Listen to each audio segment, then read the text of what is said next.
Então, para a gente ter isso bem definido, né, para nós, para escolhermos não só quem contratar, mas como contratar e de que forma e como ter o melhor custo e o que tudo isso é, interfere nas nossas negociações, nós precisamos fazer um bom planejamento.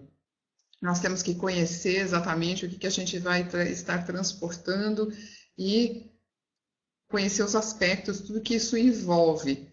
Eu diria assim que o planejamento de uma carga, ela garante 90% da segurança, da certeza de que nós teremos um bom frete, né? Que nós teremos um bom transporte também. Então, o que eu vou ter que conhecer para eu fazer a minha contratação de frete, né? O meu Incoterm. Eu tenho que saber que Incoterm que eu estou negociando isso. E também isso vai interferir a quem contratar, dependendo do Incoterm. Se eu estou falando de um Ex-Works, provavelmente, né, o agente de carga vai ser um facilitador melhor. E uma boa dica é a gente contratar um bom parceiro. Eu tenho que conhecer as características da minha carga. A gente conversou agora há pouco, né? Eu estou falando que ela é uma carga que cabe num container cheio. Então posso contratar um armador direto. Ela é uma carga fracionada, é um LCL, que eu tenho que contratar um co-loader. Ela é uma carga perigosa, que daí eu tenho algumas tratativas para isso, né? Para as cargas perigosas. Ela é uma carga com urgência, eu tenho urgência, eu preciso de licenças para embarcar isso. Por que eu estou falando nisso, né? Que interfere no frete? Porque eles são os custos que a gente fala dos custos acessórios, que isso vai me interferir para eu poder fazer a minha contratação de frete. E a minha embalagem, como é que ela é, né? Ela está preparada? Porque às vezes eu tive situações assim, às vezes que tirando, parece uma bobagem assim, mas adequando a embalagem, tirando 2 centímetros de uma caixa, que não ia interferir em absolutamente nada para colocar a mercadoria dentro, isso me dava um ganho de praticamente aí são várias situações, mas me daria um ganho para transportar isso com menos containers, ou seja, eu conseguia colocar mais carga dentro do container, né? E isso eu reduziria o custo do frete. Então, e uma boa dica é nós estudarmos também a nossa embalagem. Ah, mas eu estou fazendo uma importação, eu não necessariamente tenho acesso a poder negociar com o meu fornecedor, né? Sim, mas a hora que a gente mostra, porque ninguém vai fazer nada de graça, né? A gente vai pagar por isso, seja o nosso fornecedor, ou seja nós como contratantes, nós vamos pagar por isso. Então, vale a pena conversar com o fornecedor, às vezes fazendo uma pequena alteração na embalagem, a gente consegue otimizar espaços, a gente consegue reduzir custos. É um detalhe, mas é um detalhe importante. Eu preciso ver as rotas disponíveis e as aceitáveis. Por que a gente fala nas aceitáveis, né? Porque às vezes nós estamos. Vou dar de novo o meu exemplo da China, porque é um exemplo bastante. As cargas são bastante movimentadas nessa rota, né? Vou dar um exemplo, porque às vezes eu tenho uma carga marítima, por exemplo, e no momento de contratar esse frete, eu tenho 2 fretes. Um frete mais barato, que é trazendo da China via Europa, e eu tenho um frete um pouco mais caro, que é no embarque que a gente fala direto, né, no transporte direto. E a gente está falando transporte direto aí da China para um porto brasileiro.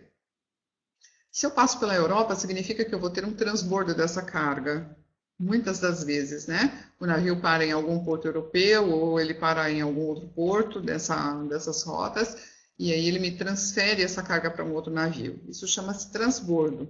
Então, será que eu aceito isso? Vale a pena eu pagar esse frete mais barato, mas tendo esse transbordo, o que isso vai significar? Tempos de espera, né? Então, o frete mais barato pode não ser tão mais barato, porque eu posso ter que cumprir com um contrato, eu posso ter que abastecer uma linha de produção, eu posso ter várias outras situações, ou até mesmo pagar algumas armazenagens que podem ser indevidas, e esse frete pode não ser o mais barato. Então, alguns outros exemplos, né? Tem uma carga aérea, por exemplo. Nós estamos, muitos dos portos, eles oferecem alguns incentivos fiscais para os impostos estaduais, né? O ICMS.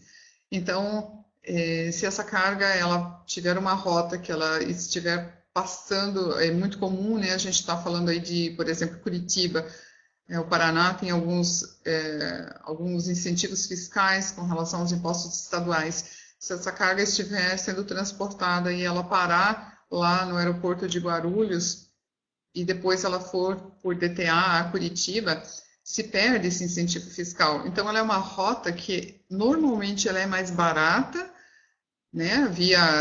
Falando ainda no exemplo da China, eu estou trazendo da China para o Brasil. Normalmente essa rota que passa por São Paulo ela é um pouco mais barata, o frete é mais barato, mas em compensação se perde o incentivo do ICMS. Então tem que se fazer essa conta, né? Eu posso perder esse incentivo que o valor do frete vai me compensar, ou realmente o valor do frete não compensa essa perda de incentivo, porque a carga é mais o valor da mercadoria é mais caro e o valor que eu vou ter que pagar ou disponibilizar nesse momento de caixa, mesmo que depois eu tenha isso como crédito, né, de ICMS, isso não vai compensar, vai me sair mais caro. As frequências de saídas, né, a gente está falando de navio, de carreta, de aeronave, quais são essas frequências? Elas são semanais, elas são quinzenais, elas me atendem dentro do período que eu preciso fazer essa carga chegar ao destino? Quais são as escalas dos navios? A gente está falando aí por conta de demoras, de avarias, que isso tudo vai interferir no valor do meu frete. E quando a gente fala assim, interferir no valor do frete, é tanto sendo o frete puro, que eu vou ter algumas opções de frete, né, mais baratas ou mais caras, ou então nas despesas acessórias, ou então até nas despesas invisíveis, que daqui a pouco eu vou falar um pouco sobre elas. Quais são as escalas? Também ali nas escalas de navios, a gente também tem as questões dos incentivos fiscais, né? O navio de repente está vindo, eu tenho que estudar aquele histórico de quantas vezes ele deixa de escalar o porto. Por exemplo, eu contratei essa carga, eu vou falar aqui do Sul, tá? Eu sou do Sul, vou falar um pouquinho do Sul porque são mais frequentes. De Santos ou do Nordeste, elas não são tão frequentes assim de acontecer, né? Mas no Sul, por exemplo, eu estou trazendo isso para, digamos, Navegantes, em Santa Catarina. E essa carga, primeiro ela escala Santos e vem a Navegantes. E, de repente, por motivo que tivemos, por exemplo, teve isso, né, na semana passada, por conta das chuvas, a Barra do Rio estava fechada. Então, o que acontece com esses navios? Né? Eles passam para outro porto. Então, eu preciso ver, isso é uma escala, eu preciso ver esse histórico desse armador. Isso é uma intempérie, independe do armador, não é problema dele, né? Ele vai ter que desviar mesmo. Mas tem outras situações que os armadores, porque está demorando uma janela de atracação ou por algum outro motivo, o armador decide que ele vai a outro porto. Então eu tenho que estudar um pouquinho esse histórico de escala desses armadores para ver quantas vezes ele omitiu esse porto. Será que eu posso aceitar a carga com esse navio, né? Com esse armador? Será que dá para esse histórico que ele teve de omissão de porto não é considerável? Então eu posso aceitar, ele está dentro do meu risco aceitável. Isso a gente tem que ver, porque isso faz parte da dica da nossa contratação de frete, né? As escalas de voos eu falei um pouquinho, principalmente por causa dos incentivos fiscais, mas é também por conta das demoras, né? Dificilmente um voo vai vir numa escala direta, dependendo, né, claro, de onde a gente está trazendo, mas normalmente a gente tem que as rotas com escalas, mas nós temos que estudar aonde está sendo essa escala, quantas escalas ele está fazendo durante a nossa rota, né? Vamos falar da China de novo, eu estou trazendo uma carga de Shenzhen a Curitiba. Então, Shenzhen a Curitiba, ele vai fazer, tem duas rotas, né? Ou pela Europa ou via Estados Unidos. Se a gente traz ele pela Europa, ele chega, a probabilidade de fazer menos escalas é maior.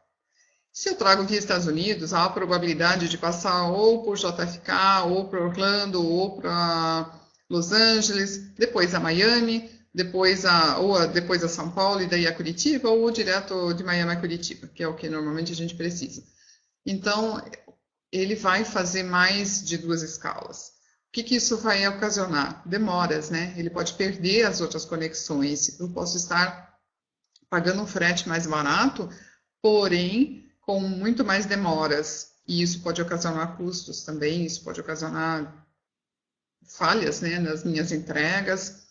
E a gente fala, quando eu falo assim de importação, é pensando na exportação também, né? Quando eu tenho que exportar, sai do Brasil, o aeroporto de hub internacional, de carga em São Paulo, normalmente, né? Para todos os pontos aí. Mas de São Paulo, ela está indo para, por exemplo, vamos Dubai. Então, eu vou fazer uma rota via Europa. Por onde que eu estou passando essa carga? Será que eu tenho o meu frete a Dubai, de São Paulo a Dubai? Provavelmente ele vai ser mais caro se ele for direto, mas se eu passar por um ponto da Europa, ele vai ser um pouco mais barato. E eu tenho que olhar quantas escalas está fazendo para ver se essas demoras possíveis que eu terei, elas são aceitáveis, né? Isso em tudo, então o valor do frete vai ser importante ver se o mais barato vai ser mesmo o mais barato. O tempo de trânsito que leva, normalmente são pelas escalas que são feitas e pelos transbordos das cargas, tanto aéreo, marítimo como terrestre. Falando de terrestre também, né? Tempo de trânsito, isso está seguindo de que forma, com quantos motoristas, por onde ele vai passar, onde vai fazer a aduana, isso tudo vai interferir no tempo de trânsito. Os incentivos fiscais, comentamos há pouco, preciso saber se para onde eu estou trazendo essa carga, ou normalmente na importação, né? Se eu tenho incentivo fiscal, então se o meu avião deixa de trazer a minha carga direta para aquele porto, para aquele aeroporto, perdão, isso vai me ocasionar problemas, ou então eu tenho que ver realmente quais são os meus incentivos e fazer as contas daquilo que é importante ter, né? Os transbordos, falamos, né, de portos congestionados, a gente tem portos grandes, que são os portos, né, Xangai, temos Singapura, são esses portos que são gigantes e que têm congestionamentos várias vezes, né? Então eu tenho que ver esses transbordos, onde eles vão ser feitos e quais são também, pelo histórico do armador, a gente consegue saber, mesmo sendo, né, tá contratando isso através de um agente de carga, pede-se quem é o armador e através dos históricos dos armadores a gente consegue saber quanto tempo ficou uma carga parada nos últimos tempos, né? Pega-se um período aí de 3 meses e vamos estudar dentro desses 3 meses quanto tempo ficou parada essas cargas para fazer o transbordo. Isso é muito importante nós analisarmos no momento da nossa contratação do frete. E as demurrages, né? Que são os aluguéis de container. Para eu ter o mínimo possível, eu tenho que fazer esse bom planejamento. Por quê? Porque se tudo estiver correto, se tudo estiver dentro daquilo que eu esperava no meu planejamento, daquilo que eu contratei dentro da minha negociação, eu vou ter a probabilidade é bem menor de eu vir a pagar as minhas demurragens depois, né? Ou seja, eu vou demorar menos para devolver esse container para o armador, porque tudo vai acontecer direitinho, tudo vai acontecer redondinho. No meu planejamento, falamos um pouquinho, a embalagem é bastante importante, né? A embalagem, por quê? Porque nós vamos ver daqui a pouco que eu tenho que fazer alguns cálculos e eles vão influenciar na minha dimensão, ou na dimensão da minha embalagem. Então, a embalagem é importante, desde falando de tamanho, a embalagem é importante no sentido de ser reforçada, por exemplo, por uma carga aérea. Por quê, né? Porque depois eu posso ter outros custos, os meus custos de avarias. As condições de clima e capacidade para readaptação. O que são as condições dos climas? Quando a gente está exportando para a Europa, por exemplo, em épocas de inverno, alguns aeroportos são mais suscetíveis a não poderem, a fazer com que o avião não desça, porque por conta do clima, por causa das nevascas, né? Estados Unidos a gente tem bastante disso. Na importação a mesma coisa. Estamos falando aí de por onde vai passar a minha carga. Ela vai passar por um aeroporto que não tem condições de que os aviões decolem e aterrissem com segurança, então ele não vai parar naquele aeroporto e isso vai me demorar bastante, né? E qual que é a capacidade para a readaptação? Digamos que esse avião realmente não pôde parar naquele aeroporto naquele momento, qual que é a capacidade para readaptação, e isso vai influenciar de quem eu estou contratando, né? Se eu estou falando aí com um agente de carga, qual que é a capacidade que ele tem para se readaptar a isso? Quão rápido ele vai ser para poder fazer uma realocação dessa carga para ela embarcar o mais rápido possível? Prever os imprevistos, né? Imprevistos acontecem, a gente sabe disso. Isso é normal em qualquer carga, a gente ter imprevistos, em qualquer não, perdão, né? Em algumas situações, em alguns transportes, quando eu falo carga, é entender como um embarque, né? A gente tem imprevisto, acontece, né? A gente tem intempéries, a gente tem furacões, né? O navio está transportando a minha carga, de repente vem aí um furacão, né? De repente vem aqueles temporais em alto mar, o capitão precisa fazer alguma realocação da carga, ele precisa jogar até mesmo o container ao mar para não sofrer, fazer com que a tripulação sofra por conta dessa tempestade, né? Ou desse imprevisto.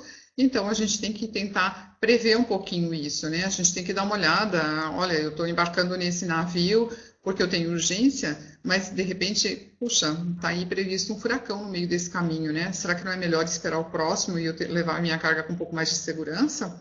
São esse tipo de coisa que a gente fala quando prevê os imprevistos, né? O cumprimento de tempos, os meus parceiros logísticos, né? Isso vai influenciar na minha decisão de contratação de frete. Os meus parceiros estão cumprindo com os seus tempos, eles estão entregando essas cargas a tempo, conforme eu contratei. Averiguação de licenças em aeroportos de trânsito, né? O que isso significa? Usando ainda de novo o meu exemplo da importação da China para o Brasil, a gente tem vamos pegar um exemplo dos eletrônicos. Eletrônicos, muitos deles, eles têm licenças, né? São os copyrights, eles têm licenças de marca, de imagem. Então, a gente tem que averiguar se essas licenças, elas estão em dia, se elas foram pagas. Por quê? Porque aeroportos da Europa, principalmente, Estados Unidos também, eles fazem as averiguações das licenças das cargas, né? Dos elementos que estão nessas cargas, das mercadorias que estão nessas cargas. Eles vão checar isso muitas vezes, eles vão checar se isso não é contrabando, eles vão checar se as licenças estão pagas em dia, e isso cai por amostragem. Se isso acontece, eu vou ter demoras, eu vou ter problemas, isso vai me encarecer, vai me ocasionar em valor de armazenagem, vai ser um custo indireto do meu frete, vai ser um custo acessório ao meu frete, eu vou ter custo adicional. Então, eu preciso ter a certeza absoluta disso na hora que eu estiver fazendo o meu planejamento. Também eu preciso saber se o meu fornecedor ele tem licença para exportar essa mercadoria, porque é comum, parece que não, mas é comum, simplesmente a gente compra a mercadoria, né, paga, contrata o frete, e a hora de embarcar essa mercadoria, o meu fornecedor ele não tinha me falado que ele não tinha licença para exportar. Em alguns países isso é até comum, e aí a carga fica parada até que se acerte isso, né? Até que se acerte essa licença para poder exportar. As diárias de caminhões em pontos de fronteira, né? Eu preciso saber quanto custa, porque às vezes eu contrato um frete, mas eu tenho certeza de que vai chegar na fronteira, essa carga vai demorar, porque a fronteira tem histórico de as aduanas serem lentas. Então eu vou lá olhar na minha contratação se qual é a diária que esse caminhão me cobra? Às vezes eu contrato um frete mais barato, porém ele tem uma diária mais cara. E se eu tenho certeza de que eu vou pagar essa diária, eu preciso olhar esse fator. Porque esse frete, puramente o frete, o básico, ele pode vir a não ser o mais barato por conta desses detalhes, né? As habilitações para o transporte são a habilitação que aquele transportador tem. Digamos assim, eu vou falar também de embargos, né? São as duas coisas que elas se complementam. Tem determinados períodos que existem guerras em alguns países, né? Principalmente lá junto do Oriente Médio, Afeganistão, Paquistão, aqueles países, né? Que a gente sabe que eles têm conflitos. Então, tem períodos que companhias aéreas de determinados países são proibidas de descerem, né? De aterrissarem naqueles aeroportos. eu preciso olhar isso, eu preciso ver essa habilitação para o transporte, porque às vezes eu posso contratar e essas companhias não poderem transportar a minha carga. A gente tem também bandeiras, algumas bandeiras de armadores, né, que não podem passar por determinados portos. Então eu preciso olhar isso. Eu tenho também companhia terrestre, por exemplo, que eu contrato porque eu sei que é uma empresa boa, etc., porque eu gosto, mas de repente o permisso dela venceu e ela não pode transportar minha carga para o Mercosul. Então tudo isso a gente tem que ver antes, né? Faz parte do nosso planejamento. As documentações também, né? A documentação de carga correta para isso não me ocasionar aumentos de custos no que se refere à armazenagem, no que se refere a retrabalho, no que se refere a ter que realocar carga por conta de documentação incorreta. E tem que olhar o valor da carga também, né? Porque isso é importante quando eu for fazer uma contratação de frete que requer algum seguro, e um seguro obrigatório, por exemplo, que é um custo adicional de frete. O ad valorem, por exemplo, que a gente está falando no mercado terrestre, ele faz parte da composição do frete.